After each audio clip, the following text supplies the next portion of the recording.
In a world where anything is possible, in a world where the normal and the paranormal reside, Almost Unbelievable brings to you the stories you want to hear, but fear to hear.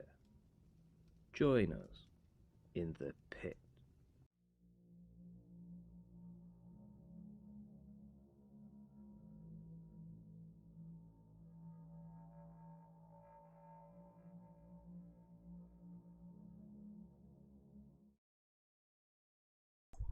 Right, we're back. We are back. Are we back live now? We're back. Hopefully we're back. Yeah, in case anybody was wondering what the hell went on there, YouTube signed me out whilst I was live on my PC. So I think we should leave that last video up and put it as a channel trailer just to show how slick we are and what we're capable of, because it was brilliant from start to finish, wasn't it? There was no errors whatsoever. Everything ran perfectly. We were total professionals. What can I say? Total professionals. Fantastic. Loved it. Absolutely loved it. How brutal. How brutal, though, for YouTube to actually cut me off live by literally signing me out of my own account whilst I'm actually streaming. So, they're trying to tell you something, mate. That's what it is. The gods are trying to tell you something. But we are back. We are back, and we're not going to. This isn't like a massive stream. We're not going to be here for ages. We're going to try and make every minute count. We were just about to show some comments and tell some stories. Should we go into a story first, Ranty? Do you want to tell one of yours, or do you want me to tell one of mine first? Yeah, you can tell one of yours if you want. How's that? Okay. Well, I'm going to tell my favourite one because I've told this one once before on one of the podcasts, and it was without doubt one of my favourite true stories. And you know exactly what I'm going to be talking about when I ask this question.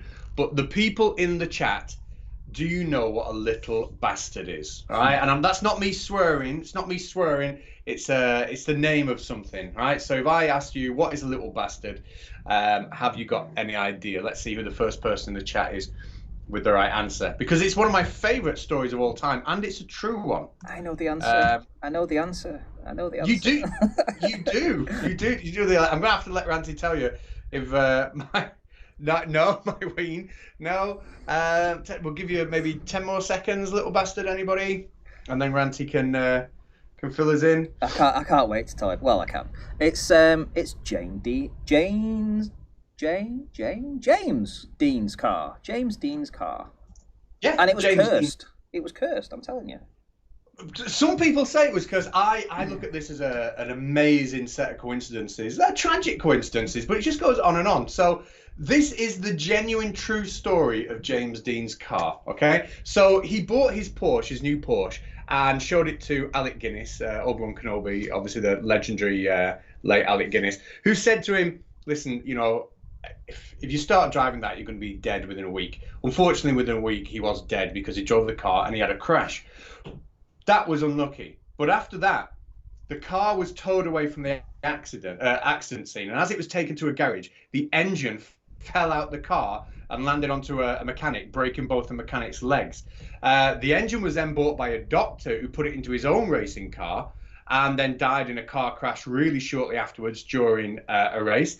Another racing driver who was in the same car was also killed. Sorry, another racing driver who was in a car that had the drive shaft fitted from James Dean car was also killed.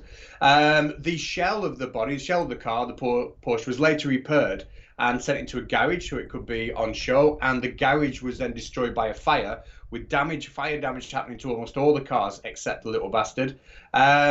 Later, the car was put on a display mount in Sacramento. It was taken around schools as like a display. And then in one school, it broke off its mount, fell off its mount, and landed onto a teenager, breaking the teenager's hip. Then it was shipped to Oregon, where the trailer that the car was mounted on also slipped off its tow bar and smashed right through the front window of a shop.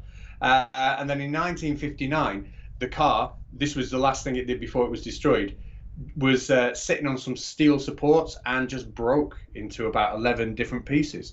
And that is a true story. What do you think about that? Well, when you first told me that, I didn't.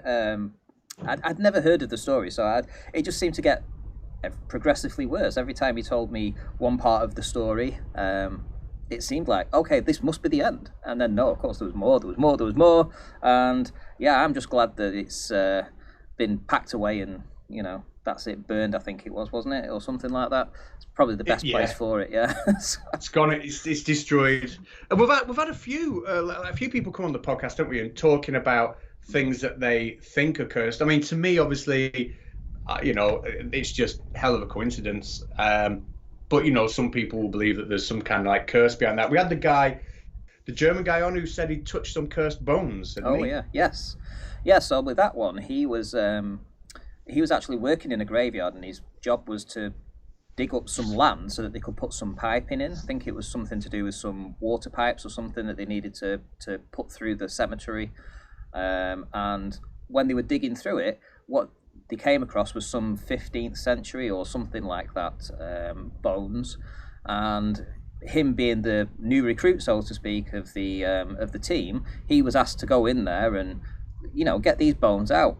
Well, back then, obviously, they didn't conserve things as good as they should have done. They should have had people in there, doing archaeology stuff and what have you. But that didn't happen. That didn't occur. So he was just down there passing these bones out and touching them. And turns out, don't go around touching bones. No, don't do that. As soon as I said that, I was like, oh, Katsy's going to pick up on that, and you did. Yeah, that's your mind, that Cats, I'm telling you. But listen, it's not all cursed all the time, though, are they? No.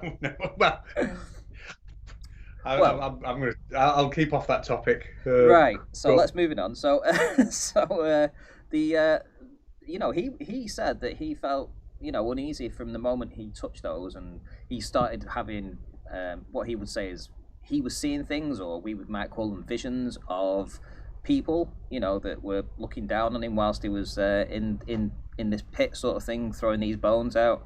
And apparently 2 of these ghosts followed him home in the car on the back seat as he's in the front seat. And they're sat there in the back of his car. That to me, that was well, obviously it was for a guy that the English isn't his first language, to want to come and contact us and talk about this experience that happened many, many years ago. Obviously that stayed with him, and it was a very important, impactful, powerful thing that happened to him. And when you listen to that story, it is really hard to turn it away and say that, okay, you would think you were seeing something else that wasn't real, that didn't happen, because these ghosts were sat on his back car, for crying out loud. Yeah, I know. Starting this podcast, I've always been interested in psychology, and one of my minors at university in my first year was psychology. I did a psychology course, not that I remember much of it. But doing this podcast and having to come up with a scientific explanation for a lot of these things when I'm Googling and researching, it is pushing me into like the area of psychology. And I am slowly learning a lot, on some of the explanations for the conditions, environmental conditions that cause us to have hallucinations, etc. Really, really interesting. So I feel like I'm learning from it. So for me, I do feel that there's a scientific explanation for it. And I think with him, he was tired and he was on he was on a car just for a really nice long ride, and that kind of like monotonous, almost falling asleep, almost hypnotic kind of movement can actually induce hallucinations. And I think that's what I put that down to. Although I don't think he would agree if we got him on, and I know you don't agree. But FTFE has said, "Is it true my shiny head is also cursed?" It very well might be, actually. But I'm going to let the hair grow because it's not. I'm not actually bald. I've still got some hair left. Not much. But there we go. Anyway, my favourite story up to now has to have been the one from Alex, who told us the story about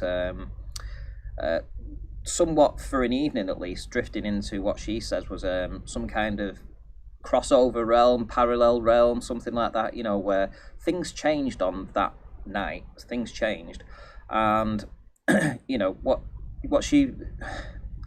things that she experienced and the things that changed from the evening before to the next morning, the things that changed in her world, those things you just can't explain. I'm sorry, but having a brand new car key in place of an old battered car key, having somebody's fence completely repaired that hadn't been repaired before, new doll that was on the floor that had been left there for a year, suddenly it's a brand new doll that's been replaced.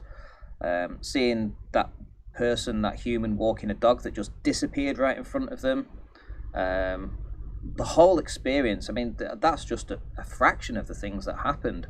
But these changes that happened from the evening before, when her and a friend experienced these things, to the next day, when they stayed the same. You know, everything seemed to be cleaner. The streets were cleaner. The roads were swept. Things where it just wasn't normal for her location. It just felt like it had been a total cleanup job, and everything that had been dirty and wrong in her reality had changed. And she had the physical evidence to prove it. She sent me the car key images. She sent me the images of the fence that had been repaired. That she couldn't, I mean, that fence was not repaired because she looked over this fence and she was sat there. She'd been out walking the dog at 6 o'clock. The fence was all broken and dilapidated. And then at 10 o'clock at night, when she goes out for a walk with a friend, having sat on the balcony all night with a friend looking over at this fence, they go out and the fence is brand new. That is just, you just can't, to me, that is just beyond my wildest dreams that you could actually have that much information and for something like that to have happened. And that is my favourite story up to now. We've had a few stories like that. I know FTFE is in the chat, or was in the chat, and if anyone's listened to the story that he was on, that was a similar sort of... Sorry, just 1 second. It's getting a bit noisy outside my room with the kids. If anyone's listened to the story he was on, again, it was a similar sort of idea of parallel worlds, etc. And we're getting quite a lot of that. It's quite interesting. To me, Alex told a great story, and I really enjoyed having her on the podcast.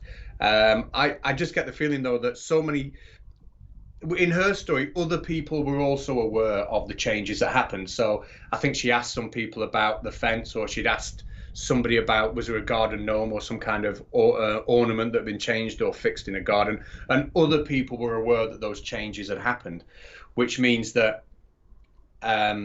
it's not to do with her going from one place to another, because other people wouldn't be aware that things are also different. Does that make sense? Yeah, it does. And this is the thing that you enjoy the most, is not the single sightings, it's the group sightings of people that share the same experience. And we've had that a couple of times. We have had people come on where there's been two people who've had the same thing. We've had some really intelligent people. I'll tell you my favourite story, and hopefully you can remember which podcast it was, and maybe send people to it. But we had a story of a woman who moved into an apartment. It was a top floor apartment, and she was a very, very articulate woman, very intelligent sounding. She wasn't at all somebody that would lean towards supernatural explanations or paranormal explanations for anything at all. And she moved into an apartment that had been vacated by somebody who'd paid up front, I think 6 months, and then left like 3 or 4 months rent on the apartment. And when she went in, things started moving. Things started moving around the house, and it was like your classic sort of haunted house type scenario, that her boyfriend had come and seen some of these things as well. And because she was very articulate and sensible, and he wasn't sort of like, how do you put it, always looking for paranormal explanations, they were both quite confused by it. And I really liked that one, that they both had that. I think I come to the conclusion that somebody was frogging in their house. If you don't know what frogging is, it means they're illegally living in your house, they're hiding in your house. It's become a thing in America, and when you're out the house, they come and use all your stuff and then go and hide back in the attic or wherever it is. Can you remember which podcast that was, Ramsey? Yeah, that was called The Chair Moved at 10 o'clock Every Night, I believe. I think that's what the podcast is called.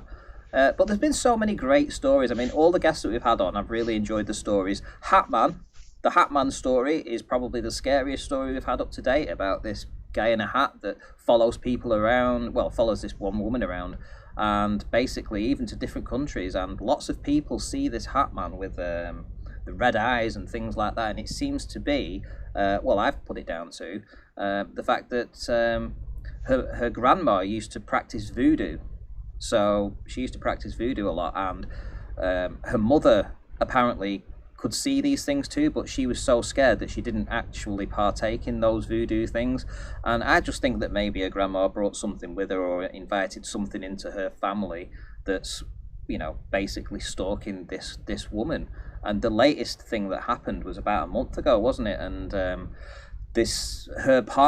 current partner, saw this man in a hat in their flat whilst she was having a shower, and he saw it at the doorway between the shower and the living room, staring at her while she's in the shower. And he turned around, he had red eyes, and this guy's seeing it for the first time, this red-eyed hat man, and he screamed out to her, she screamed out because she saw it.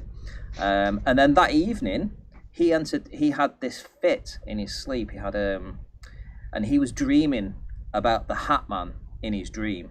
And since that event, you know, everything's just turned upside down for him. He's a shell of his former self, and apparently their relationship's a little bit rocky because of this. So that story to me, that was just a really terrifying one, actually. And if you want to listen to something like that, there's definitely these stories are out there. We have these stories on the podcast. There are some good ones, and we've also had people send in pictures, and I know you've got some to show later on, which I'm really looking forward to. Do you want to get one of your stories out of the way, or do you want me to give another coincidence thing or some comments? What do you want to do? Right. Okay. Well, just to let people know, I will be showing what I would consider perhaps the best ghost video I've ever seen, and that's of a. I'll have to explain it to you in a little bit, but basically you see a ghost on camera and it's walking and it's humanoid and it's transparent and it's on screen, and we have the video, and we did have it on our Patreon. I think we uploaded it there about a month ago or 6 weeks ago, something like that, and normally we'd wait about 3 months to release it on YouTube, but I think, 500 sub day, it's a perfect day to show everyone that and to see the kind of footage that were being sent.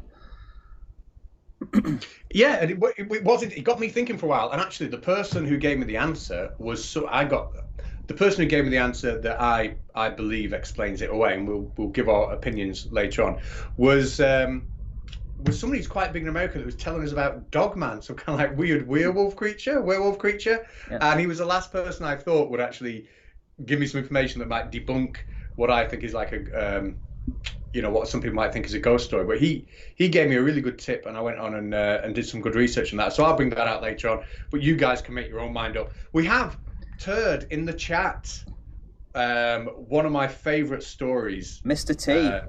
Mr. T, yeah. We do. One of my favourite stories, very much like the story we talked about with the person who was living in that haunted or house that lots of strange things were happening. That was a fantastic story. And again, Turd's really, really, he's a skeptical person, and to have someone that skeptical who would look for all the scientific answers to be a little bit confused about something was fascinating to have him on. So, it was great. Really, really enjoyed it. What we're doing now, Auntie? What do you want to do? I think we'll go through the comments. How does the comment sound? A couple of the comments that we've had up recently. So, yeah, I've actually got one from Turd, didn't I? Have you? Right, okay. Yeah, I did. I brought one up from him. Right, well, I've transitioned it across. Let me get it up so I can actually see what it is. It says, the name of the person who says the comment is Dildo Baggins. Well, Dildo Baggins, it says, Ranty, I have to say, I'm happy to see you getting along with cats and FTFE! Exclamation mark, smiley face, kiss, kiss, kiss, kiss, kiss. I added the kisses on, but there we go. I had to show that just purely, because it's a nice comment. It's nice to get nice comments, but I just love that username. So that was it. FTFE, we're only 8 subs from 600 now. We are, mate. We are, and I've got a feeling that your tweets and community posts have had an awful lot to do with that. So I thank you so much for that, mate. But yes. So there we go. Dildo Baggins. What a comment. Go on, pull another one up. We'll see what's. I knew there was a reason why you sent me those images. I'm telling you. So, Bobby Zine says, by far the scariest episode of this series so far. So, I believe that would have been 2 the Hat Man that I've just told you about, the Mhm. Hat Man with the red eyes. So if you haven't read or you haven't heard that story as yet, I highly recommend you go into it. It's about a week ago that it's been up on the podcast. It's called Hat Man or something to do with Hat Man. So yeah, go and look it up. And Bobby Zines agrees that it is the scariest episode of the ones so far. So let's go to the next one. Let's see. I've not read these yet. You know, you've sent them me. I've not even read them, so I'm reading it for the first time now. Yeah. Well, the reason I sent that last one, just the one about the scariest episode so far, is because I normally listen to podcasts when I'm going to bed, or I'll have one with the kids, things like Coast to Coast AM or Jim Harold's stuff. I've always, obviously I'm very skeptical about a lot of stuff, but I do enjoy listening to ghost stories and whatnot. But I'm not allowed to have our podcast on with the kids anymore because the wife does say it's a bit too scary for them. So. Oh, right, okay. Right, Light Diode Neil says, a lovely bit of banter, nice one. I find a comfort in blaming everything in my life on the many worlds excuse. There probably is a successful rally driver, Neil, in a wave function branch somewhere. Do you want to tell us a little about that then, Cars? Well, I just had to put that on because we've had so many, like, people in the chat probably won't realise just how many people that we've talked to who have this experience of I've slipped into a parallel world or a parallel universe. And I know when we spoke to FTFE, he was talking about the many worlds explanation for the double slit experiment and how well, I will not get into the science of, but essentially how there will end up being an infinite number of universes, anything that can happen will happen, etc. And science doesn't necessarily rule out the possibility that a particle can move from one of these places into another. So I just wanted to bring that on because, I don't know, I just like the scientific explanation of many worlds, but it also backs up the fact that we're getting this an awful lot, not just once or twice. And the thing is, we're getting the same symptoms each time, aren't we? Yes. And I mean, we've already talked about a couple of these already. Fight the Flat Earth with his story, and obviously we talked about I forgot her name. Alex. Sam, Alex. Yeah, Alex. So Alex and FTFE are two that we've already released. But tomorrow we have another one. We have another parallel world, or let's say world jumping, experience of about a guy that believes he's currently living in a alternate universe. He believes that the people that he is interacting with right now are not the people that he remembers, and there are events in his life that people are telling him have happened that apparently he has no recollection of. There are people that are in his life now that are telling him that they've been friends for his entire life, that he doesn't recall these people. And, this is a very, very crazy thing, and it's all tying back to one incident where he was driving his car. I mean, I don't want to say too much about it. I don't want to, spoil it for everybody, but it all ties back to that, and that's coming out tomorrow. And that was a good one. I enjoyed that. And funnily enough, get this is the weirdest thing of all, right? So the files that I had for that podcast were on my PC, right? And I downloaded some videos in the video section, as I do, clearing out now and again. And when I went to go into his actual file, the podcast that I'd recorded with him had disappeared. It had gone completely. Wasn't anywhere to be found. So I arranged to do a re-recording of this with him. And on the day that I arranged to do the re-recording of it with him, I went back to his file and his video's back in the folder. No word of a lie. Video's back in the folder, except the video's back in the folder and my voice is not on the podcast. Katz's voice is on the podcast, this guy's voice is on the podcast, and my voice has now suddenly disappeared. So that I've still used that one. We've not re-recorded it. I've used that one, and I've had to insert a lot of my own words into that. But I tell you what, around this one particular podcast, a lot of weird things have definitely gone on. Well, yeah, definitely. And just to remind everyone in the chat, when we have these stories and we tell these stories, if this is your first time here, for example, when we get to the end of the podcast, me and Rancy will kind of sum up what we think, and I will, attempt a scientific as best I can explanation for what's happening in the podcast.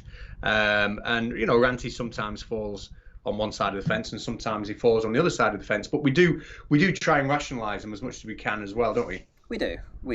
Right, let's not dwell too much. Flatturd, you've sent me a message from Flatturd who says, so I've posted a letter to the new owners of the house asking if they've experienced anything. I'll let you know if they get back to me. Well, this one I was really interested in because Flatturd, who I think he's still in the chat, he did a fantastic podcast. He's a really, really, really skeptical guy. He's really articulate. He's quite scientifically minded, and he experienced some things in a house that he didn't, he doesn't necessarily want to say, oh, I think it was a ghost, but he wasn't sure exactly what was going on. So he has tried to get back in touch with the people who are now in the house to see whether they're still experiencing anything. And I put that up there because I really want to do a part 2 to that podcast. And if he gets anything back, and so maybe it's quite timely he's in the chat there. If he gets anything back, I really want to speak to him about that. So yeah, that was a podcast I enjoyed.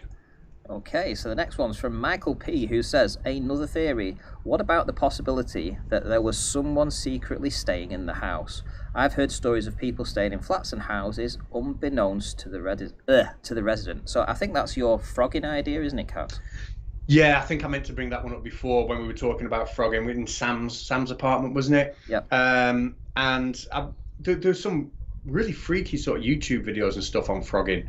It sounds like a weird practice, doesn't it, frogging? But yeah, people living even in cupboards or under floorboards and just coming out when you've gone. It's freaky. When you first said that on the stream, I had to listen intently because I was absolutely sure that you said dogging. Not frogging. Could have been something Freudian, a slip of the tongue. And I was like, oh, where's that come from? Where's that? and then you repeated yourself, and he says, you do know what frogging is, don't you? And I thought, oh, he said frogging, not dogging. Right, okay. Thank God for that. Right, next one. Oh, this is a long one to read out. Right. It's a good one though. Okay. Right, Arcanis 1971 says, once when I was about 11 years old, my parents and I stayed in my grandma's old house. She'd died a couple of years earlier, and we were there to tidy it up before it was sold. Anyway, she had always maintained that it was a very haunted house, but she'd said all the ghosts were friendly except the one in the attic, and advised nobody to stay in the attic. Nobody took her seriously, as she was very old and had some very strange ideas and beliefs. To be honest, we laughed behind her back when she was alive. That's really cruel. Anyway, long story short, I volunteered to sleep in the attic, wanting to show how brave I was and knowing there was no such thing as ghosts anyway. When I went to bed, I nodded off quickly, but at about 2 a.m. I woke up, positive that I had heard someone saying my name. I got up and looked around but couldn't find anything, and so went back to bed. I pulled back the covers, and there was a bloodied hand. I jumped back and looked back, and there was nothing there. Obviously I had imagined it, but I was a bit too scared, so I took my blanket and slept on a chair. Just nodded off, and I heard a voice say, "Better run, boy." I looked up, and there was a huge dark figure holding an axe. I tried to scream, but no sound came. I got up and ran, but halfway across the room, I fell down. I looked back, and there he was, by my feet. I began to crawl away from him as he laughed manically at my terror. Then he grabbed my leg and started to pull it, just as I have been pulling yours. Did it. That's the first time I've read that one, so... I thought it was nice comment. I think that's the last one. So, have we got any questions from the chat on anything or whatnot before we carry on with stories or stuff? Just tag us in. I'm on the Conspiracy Cats account. Ranty's on the Almost Unbelievable account. So if you tag one of us in, we'll see it. But for now, what do you want to go through one of your Reddit stories, and we'll see if we can either live debunk it or accept it. What do you think? Yeah, actually, I want to bring up one of these because this was a guest that I actually wanted to get on. I actually wanted to get on the podcast, and we had arranged to do it. It's weird. It's like we've arranged to do it. I've sent him the email to the email address that he provided me, but I've not heard back. And it was a while ago now. I wanted this to be our first actual podcast, but weren't able to do it. So I'm going to share my screen. Just before you do that, No Digger D is in the chat, and he wants you to explain to people in America what the term dogging is. Right. How would I say this? It's where people go out in their cars to meet other strangers in other cars, and they park up somewhere and they have fun with each other in the parks or woods, things like that. Yeah, that's one way of putting it. Yeah. Right. So there we go. That was diplomatically answered. I like that. Eggshells well trodden. Right, so this one is called My Encounter with the Fairies. Now, I really wanted to get this guest on. I can't tell you how much I wanted this guest to come on, and I really, really wanted this, and I'm really disappointed that we weren't able to get the guest on. But hopefully, if they ever see this, they may wish to come on and tell their story in first person. But I'll read it anyway, as I do have their permission. So here we go. Hi there, I'm new to posting on Reddit, so I apologise if my formatting isn't correct. Also, I'm not sure this will be a paranormal as they weren't ghosts, but the experience did occur in this sort of outer-worldly way, and I don't know where else to go with this, as I've never seen anyone talk about experiencing something like this. I'm also sorry if my writing seems a little jumbled. I've never written this down before, and I'm shaking as I do it. I just want to get it all out. So, I just wanted to share this story and see if anyone has had a similar experience. I haven't really told any friends about this because I'm worried they think I'm insane. Anyway, I grew up in a sort of hectic household. My mother is wonderful, but my father was incredibly abusive. I have a sister who is 2 years older than me, and for most of our childhood we would have had the same reoccurring dreams that involved us going to this fairy world. I'm in my 20s now, and I honestly don't remember a lot of the details, and looking back it seems totally insane. We would be having the same dreams, but at the same time we didn't think anything of it. I do vividly remember how we would spend our days talking about all the things we had done with the fairies the night before, and all the things we would do with the fairies came to pick us up that night and take us to their world. This went on for a few years. Sometimes months would go by without any fairies. Then we would have the same dream again, where they picked us up and brought us to their world. I know this sounds completely unbelievable, and honestly, I didn't think about it for years. I had just chalked it all up to childhood imagination and forgot about it and moved on with my life. Then I met my beautiful, as we call, friend, is this extremely ethereal, non-binary person who is incredibly stunning and just has the warmest energy ever. They consider themselves clairvoyant and have given extremely accurate readings to some of our mutual friends. I've never been a skeptic really, but I have always taken these sort of things with a grain of salt.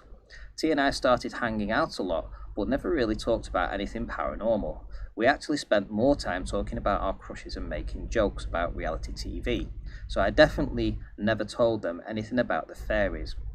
And at the point that this happened, I had never told anyone, and my sister and I hadn't talked about it since we were kids, which is why I was surprised when one night we were hanging out and they said literally out of nowhere, "So tell me about the fairies."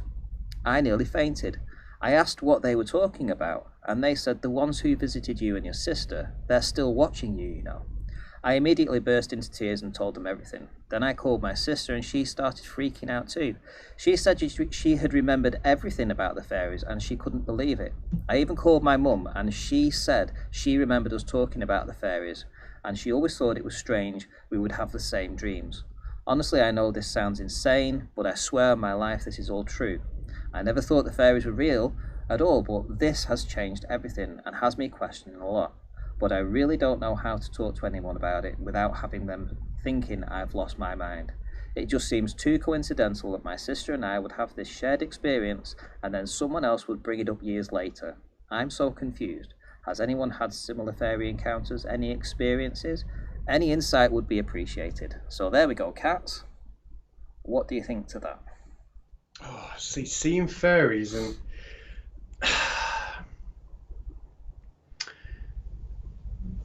how can I put it? When you get a story like that, I think you've got a couple of choices. One you believe it. One you think then it's a story that you understand. You understand that the events have happened, but it's about the interpretation of the events. So when we've talked about, for example, Turd being in the house that had all the banging and the knocking, I can understand those events happened, but it's how you interpret it. The same with a lot of our podcasts. But then there are some stories that fall into like a third category that I just can't understand how those events would happen. if they did. So my answer to that will be, unless there's some images there, some pictures there, then it's a lovely story. But that would be all it is for me. But I don't really like saying that. I don't really like saying it must be made up, it must be a lie. I don't like saying that. But I don't have anything else. Because I can't debunk it. Did you drift off when I was saying that? Did your mind drift away a little bit when I was telling that story, and you really didn't listen to all of it? I'll tell you what I was doing. I was lining up my next story for my next coincidence, trying to get the right one, thinking, I was thinking, shit, I better get the right one so I can read it. So I was pre-planning, but it did stop me. So, yeah, that's exactly, I'm busted. Yeah, that's exactly what happened. Well, for those of you that were listening to that story about two children that would dream the same dreams, that I'm afraid I'm afraid they wouldn't have any pictures or anything like that to show Cats for him to believe the good story that we just told. Yeah. So anyway, maybe when he listens, we might talk about this another time when he's had time to look over. Yeah. Okay. So two kids sharing the same dreams. About fairies. That was not genuinely about fairies, so nobody's seen a fairy. You've been busted. I was not deliberately drifting off. I promise I was lining up the next story that I was going to tell, and I wanted to make sure I had it in my head, so I didn't stutter over it.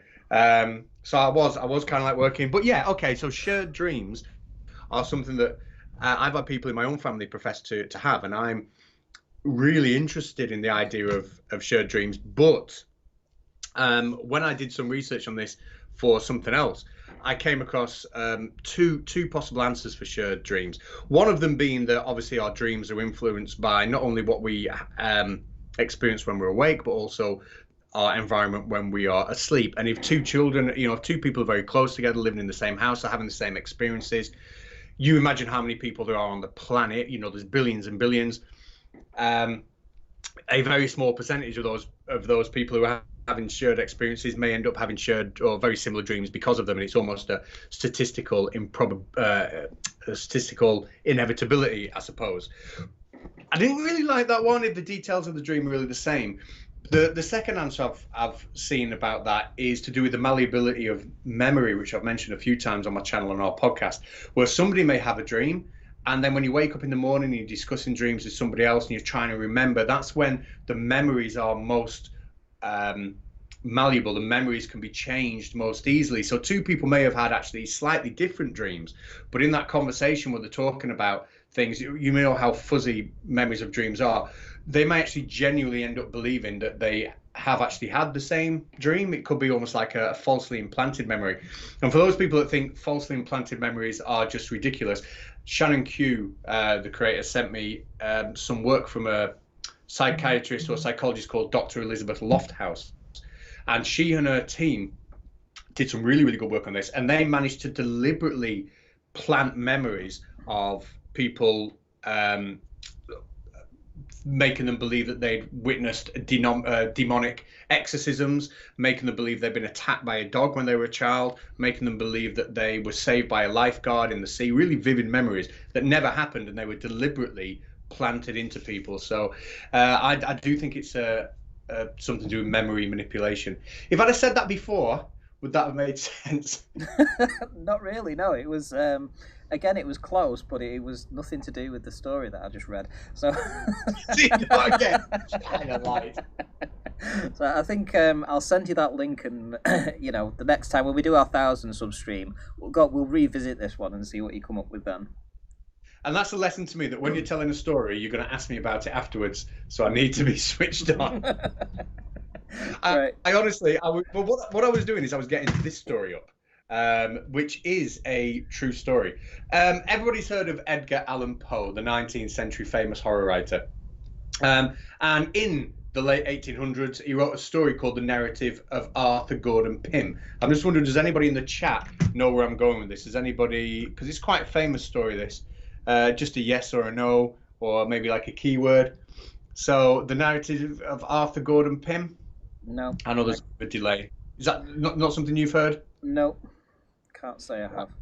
Okay, so I'll check the chat in a minute. The story was about the survivors of a shipwreck. Now, there were 4 survivors of the shipwreck in this story. And they were stuck on an open boat for many, many days before they decided that essentially to live, they had to turn to cannibalism. And they murdered and ate one of the youngest, the youngest of the survivor, the cabin boy, called Richard Parker. Now, just, I think, 10, 15 years later, in 1884, a boat called the Mignonette, or the Mignonnet, depending on how you're going to pronounce it.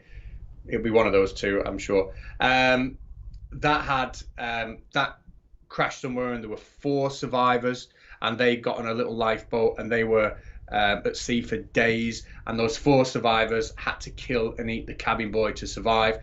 And the name of the cabin boy in both the book and in the real life event that followed was Richard Parker. So there you go. True story. Yeah, I suppose, one person dying so that 4 can survive rather than 5 dying. I mean, I suppose that was acceptable back then, Yeah, it would be nice if it was like if somebody had volunteered themselves. Yeah, the murder would be horrible. I don't know how I would cope in that kind of situation, because well, I would about. Yeah, I would have put it down to if there's 5 lives and one of you's got to go, it's got to be the fattest one, surely. Well, or is he the one that's got more energy stores and is likely to last longer and make it home? No, he's just the biggest, fattest one that's probably going to eat more of the skinniest one that you kill, and then you'll probably need to kill someone else.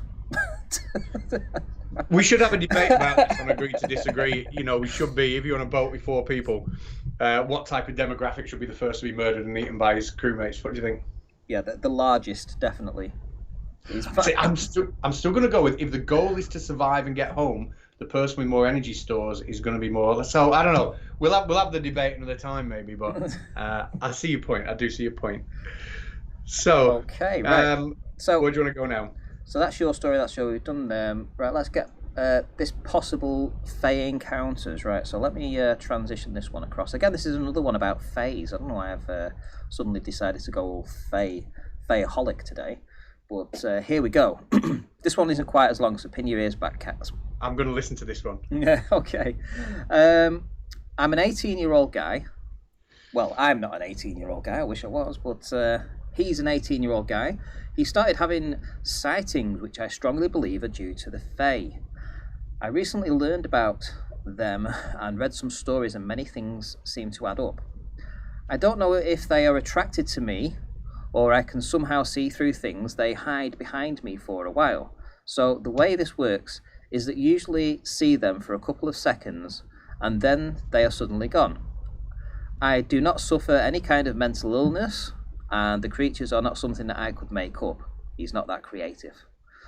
There are some creatures that I've seen many times, so I live in this area that is surrounded by a forest, and on an autumn day I was hiking in the woods, and behind my backyard on a hill I saw a little creature wearing a dark cloak with collars that seemed to be made of fallen leaves, and its head seemed to be like the skull of a bird. I don't think it showed itself intentionally, because it started running, and then it was gone. The reason this memory freaks me out is that it was a windless day, and for a few seconds I saw the leaves were moving as it ran away. I saw this creature the second time, at least. I think it was the same thing. Out of curiosity, I hiked there again the next day, but this time it was really huge, and I felt like it was warning me about its territory. So I turned back and went home to avoid the area if possible. What do you think of that? Well, seeing as I listened to that, and I heard this time, now, first of all, let's tackle this windless. I think he's trying to make the point that it was a windless day, so therefore the leaves couldn't be moving on the trees, and it wasn't a trick of the brain. I'm assuming that's why he said it was a windless day. Now, I'd say that you don't need the wind for leaves on a branch to rustle. If you've got a little bird or a squirrel walking across a branch, it might make leaves kind of move. And I know it's a good story. It's a great story, but is there enough in there for me to think it isn't some sort of pareidolia or some sort of just see, your brain forming an image where there really isn't anything. Your brain trying to make sense of a pattern there and causing a hallucination. I would imagine. That's my answer. What do you think? As for me, I mean, this is something totally out there. I don't think I've read many stories like this where they've apparently seen some kind of bird-like head on a body with leaves around its neck. I mean, the idea that there are fays out there. I mean, I think fays are different to fairies. I think that's the distinction that I'm picking up here, is that there was a TV program, a series that I watched that was to do with dark fae and light fae battling each other or something, and they all had all kinds of different powers and things like this. So, I mean, maybe there's a whole subsection in this with the fae that I've still yet to find and go into too much, but I haven't seen anything like that. I don't think I've seen anything like that. I mean, I did see a bunch of bones at the bottom of this tree once in a dark wood where no birds lived. Very strange, but yeah, I mean, besides that, it was known as dark wood, actually. It was. Nothing grew there. Nothing grew there. It was terrible. Honestly, I'll have to go over and take some pictures of this place. It's really spooky.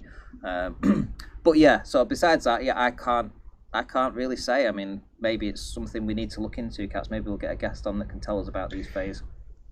Definitely, I'm sure we will. I'm just thinking time-wise, it's 4:05. Should we finish off with getting the ghost images up that we promised everybody? Oh, yes. Yes, okay. Right, let me... Do you want me to give some background while you're getting the pictures up, or can you give the background while you are doing it? What's best? Hang on. Let me get the... I've got it up ready, I'm sure, somewhere. Here we go. I'm kind of more organised now. Here we go. So, input screen, transition that across. So, this is going to be the ghost video. And do you want me to talk people through it?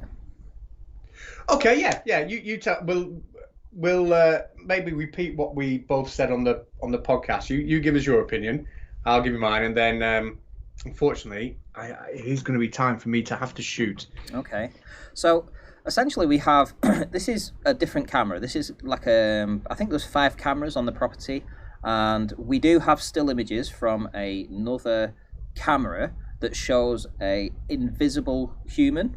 Well, let's say invisible human, but let's say transparent human that walks through the screen and is walking across snow, doesn't leave any footprints, and it's very clear that whatever we're seeing there is spookily ghostly, especially with the things that went on with the story as well. I mean, the fact that this happened at the same time that there was other instances happening on the property adds credence to the story. But this was actual video footage shot from a different camera angle where we have the same thing. So what I'm going to do is I'm going to play the video, and I think I've got 4 there's 4 showings of the same clip.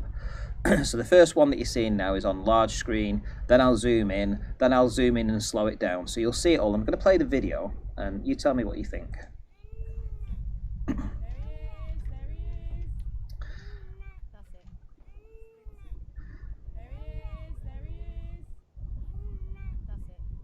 So here we're going to slow it down, and if you look here where my cursor is, can you see the transparent figure?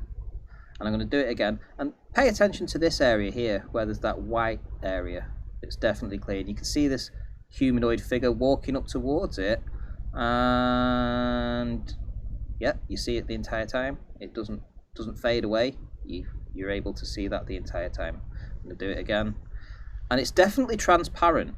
You know, you can see all the way through it. If I just pause it here, for instance, you can see this is the outline of the gravel road, and this is the tree line behind it.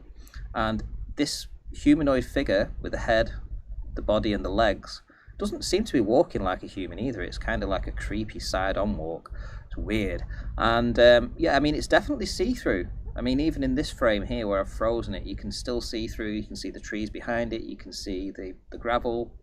I'm going to play it one more time because I really dig this image, this video. Really dig it. Hopefully you'll see it.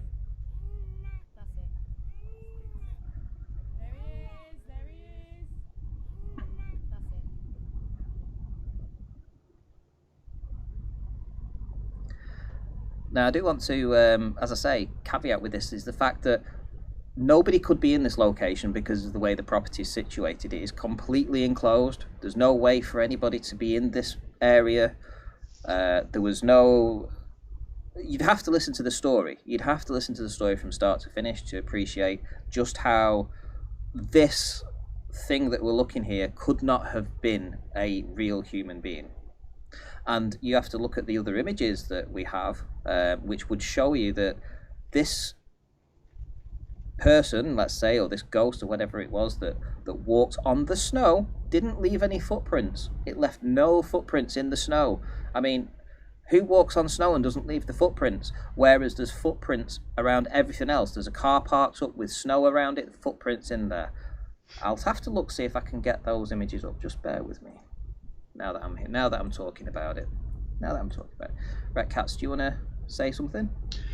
Yeah, I'll just chat about that. There was a couple of videos actually sent from different angles, and I got quite excited at first because there were like three or at least two, I can't remember exactly, but there was more than one video filming what I thought was the same person moving, and in each video it looked kind of odd, and there were no footprints left behind, etc. It did turn out those videos were taken from different times, which took the shine off it for me a little bit. But the main video, the one that for me shows the best images, which I think you can access through the podcast, it shows that sort of transparent figure walking by a car and not leave any footprints on the ground. It's great. But what I was come up with when I was doing a little bit of research for this, something that another podcast guest put me onto, was how the data for these kind of cameras is compressed. So to store as much footage as you can, store as many hours recording as you can on the hard drive for these data, they compress the footage. And one of the ways that they do it is they'll film. The camera will only update, if you like, or create new data for things in the image that move. So what I mean by that is, if the camera is pointing at something and everything is still, then rather than just keep capturing images of the same still stuff, it will just save that still image and just refer the computer back to that same still image. But if something starts moving through that, then what it will do is it will pick up the data for the thing that's moving. I think that's about the best layman's explanation I can give. I'm not really great with that kind of stuff, obviously. Okay. But what this can... Sorry, go on. Go on. No, go on. It's right. Okay, so I'm going to say what that can do is that can have the effect of sometimes when an object does move through an image, you can get this kind of blurring where that kind of fixed background kind of bleeds through the image that's moving. You get that kind of transparent nature. And the reason that we couldn't see any footprints on the video that we saw, in my opinion, was because that still image, the way it was compressed. Here we go. This is the one, yeah. So the still image, the main image that you see, is the one that wasn't being updated, and it was just somebody walking past the camera, but it was to do with the way the data was compressed. But I bet people in the chat know a lot better than me when it's to do with that. But anyway, go on, Ranty. Okay, so I'm going to show you a couple of those images from a different camera, and obviously we have a car in the center, and we have all these footprints. Let's see if I can zoom in. Wrong one. There. Just bear with me. Try to zoom in here. Right. So obviously here we have the car. Here we have the footprints. You know, of, I don't know whether it's a small child or what have you walking around the car, but you can definitely see that it's been snowing. It's deep enough to leave footprints.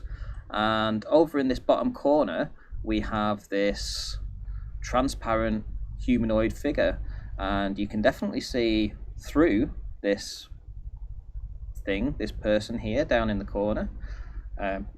And you'll notice in the bottom corner, you'll see where he's actually walking. So you can see there's other footprints just in front. There's other footprints here, bigger footprints, and this is where he's stepping into the snow right here.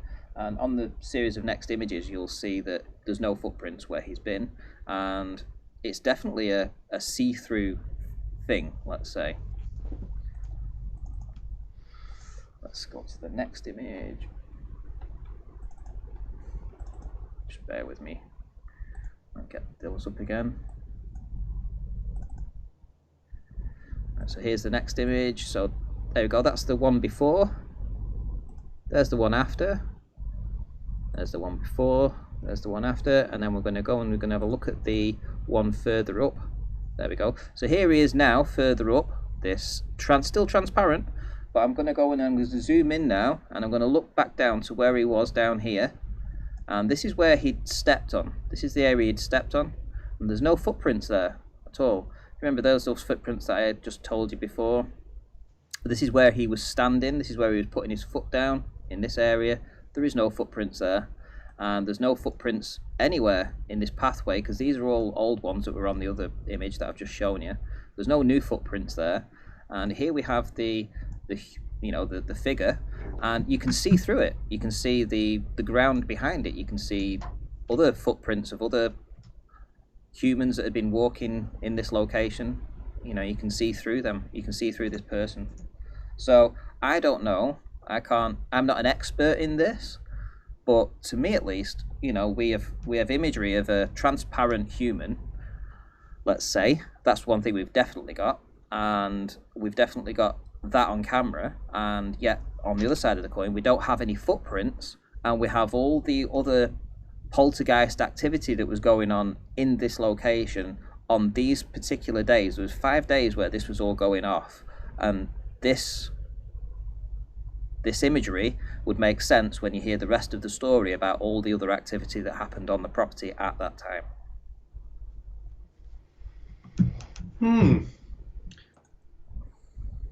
And thinking about that story, I mean, I'd love to have a podcast where we got someone who is an expert on data compression and how these kind of videos are recorded and that kind of stuff, because I'm certainly not. But it would be really nice to get their take on how that might be formed. But regardless, the events that we were told that were surrounding the time that this was taken made it a really interesting story, because it wasn't just about, oh, I've got this image. It was about, you know, yes, we've got this image, but around about the time that we kept getting these recurring images. I mean, I won't spoil the podcast, but there was a lot of other really, really strange things going on, like a lock constantly being found open in the morning, regardless of how many times the lock itself was changed, and there was only one key, etc. So it was an interesting story. I did my best to try and give some sort of reasoning to it at the end of the podcast, but it was a really good story to listen to. So there we go. And it's a shame that we haven't got a little bit longer, but I know that you do have to go, Cats, because you've got some family around. And but the other podcast as well, YouTube logged me out of my account. Can you believe that? They logged me out of the account when we started to stream the first time around, which set us back about 15 minutes. And it's a bit of a shame, really, because I did want to show you some other imagery that we had of the Kate's fire that she had. And the blue orb that was around the chair. But, you know, if you want to check them out, they're on Patreon. What can I say? And it, you know, it was something we were going to show you tonight, but we don't have the time right now. So we're going to do another live, I think, around about Easter, aren't we? And look at resurrection stories, which I think I'm looking forward to that. Dr. Ian Stevenson was really highly regarded psychiatrist. He was chair of medicine. I forget which prestigious university it was in America, but he was chair of psychiatric medicine, and he ended up studying over 3,000 cases of reincarnation, trying to look for patterns in the stories. And he's got some fascinating stories that I want to talk through. So we'll definitely do that. Show that next time. But I do unfortunately have to dash, I'm afraid. Okay. Well, before we go, I'm going to thank the Patreons that we currently do have. So let's pop them up on screen, because I did promise them that I would do this. So we have Alexandra Gulkin. Now she's the lady that actually did came on the show and told us about her story. You know, with the changing of the key and what have you, and the fence panels that had been replaced. So thank you, Alexandra, for joining us on Patreon. We've been joined by Patrick, Christian McCullen, Liam Rogers, Michael Hollandsworth, JD Jones, and Aaron Bendall. So thank you very much for the current crop of Patreons. Hopefully we'll get a few more, and that will be pretty cool, because we do have expenses, you know, as everybody does with these sort of things, especially on the podcasting side of stuff. Right, so thank you for those. Thank you for the guys that are current supporters on Patreon. Is there anything you want to say, Cats, before we go? No, I would just urge people that to know that our name on Spotify isn't Almost Unbelievable, is it? It's Almost Unbelievable Paranormal Podcast. So if you were to type that in, you'll find us on, and we're on all streaming services now, aren't we? Yep. So all the links that you're seeing on the bottom, Amazon Music, Google Podcasts, all things like that. What we tend to do is we release a trailer on YouTube at the same time we release a full podcast on any of the other podcasting streams. So if you actually follow us on Spotify or Google Podcasts or Apple or anything, or Amazon, wherever you follow us, you can actually come to YouTube, listen to the trailer for the first 7 or 8 minutes or 10 minutes, so say, and if you like it, you could go and listen to it right then, because when we release it a week later on YouTube, so it gives you the option to go ahead and listen to the story, and it really does help us. We're trying to build up both platforms, aren't we? We're trying to get the podcasting done as well as the YouTube, so supporting us on those platforms really will help. And we've just hit 600 subscribers. Wow, no way, right, wow, that's amazing. And I've got to thank Fight the Flat Earth for that, actually, because we were on 470, I believe, until he put a community post out a couple of days ago, or 3 days ago or something. And so I believe that a lot of the people have come over from his side of things. So massive thank you to FTFE there for actually promoting us and giving us a bit of a leg up here, because trying to get into this niche, it is really tough starting from the ground up. And it's nice to actually be liked by somebody that's willing to go ahead and promote us like that. So thank you very much. Yeah, he's a good one. Thank you so much, and thank you for everyone for coming and watching. I do have to dash. Unfortunately, I'm gonna have to fly, but not fly, but I'm gonna have to go. So I will say goodbye to everybody. It's been great though, and we'll be back with another live, like I said, around about Easter, and then regular releases on Spotify and other platforms. So keep an eye out for us there. Yeah, and thank you so much. And check us out tomorrow. We've got the trailer of the parallel world one. The guy that believes he's living in a different parallel world. His trailer will be out on YouTube, but the full podcast will be out on Spotify and all the other podcasting services that we've just told you about. So if you do like to stop by and listen to the trailer, if you enjoy it and you want to listen to the rest of it, you can listen to it there. It will be out at about 3 p.m. UK time tomorrow, and we try to release every Monday and every Thursday. So that's the plan going forward. Oh no, and if you've got any stories of your own, email us, admin@almost-unbelievable.com, and all those links are in the description. Right. Are we good? We're good. Right. Thank you very much, guys. See you all in the next one. Take care. See you.